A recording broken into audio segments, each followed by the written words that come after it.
4 orang mengikuti tantangan petak umpet dengan tema satu warna, dan siapapun yang tidak ditemukan hingga akhir akan memenangkan hadiah $100.000. Si biru melihat sebuah kolam renang, dan tanpa berpikir panjang, ia langsung melompat ke dalamnya. Agar bisa bernapas di bawah air, ia bahkan menyiapkan tabung oksigen khusus. Sementara itu, si coklat menemukan beberapa anggota tubuh tiruan di dalam rumah.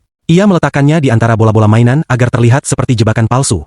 Setelah itu, ia naik ke atap, di mana sebuah boneka raksasa menarik perhatiannya. Si coklat segera mengeluarkan isi boneka itu, lalu menyelinap masuk ke dalamnya, tempat persembunyian yang hampir sempurna. Di sisi lain, si hijau memilih bersembunyi di antara pepohonan, menutupi tubuhnya dengan dekorasi daun dan ranting, sehingga menyatu sempurna dengan latar belakang.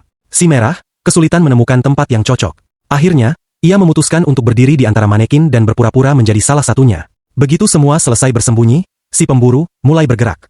Ia punya waktu 1 jam untuk menemukan semuanya.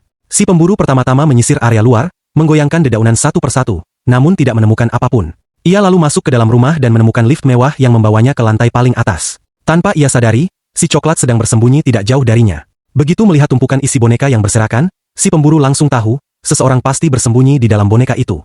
Tebakannya benar, dan si coklat pun berhasil ditemukan. Si pemburu turun ke lantai 2, di mana si merah sebenarnya berdiri tepat di dekatnya. Namun alih-alih melihatnya, ia hanya menemukan perangkap palsu yang ditinggalkan oleh si coklat. Setelah berputar-putar tanpa hasil, si pemburu keluar lagi menuju halaman. Ia memeriksa kolam renang dengan cermat, dan tepat saat itu, si biru tiba-tiba muncul ke permukaan, kehabisan oksigen di tabungnya. Si pemburu langsung menanyainya tentang lokasi pemain lain.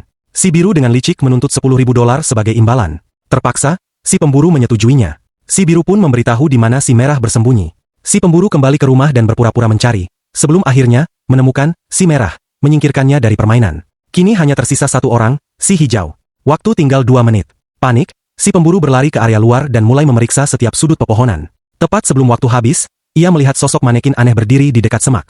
Namun yang sebenarnya bersembunyi di sampingnya adalah si hijau, menyamar dengan sempurna.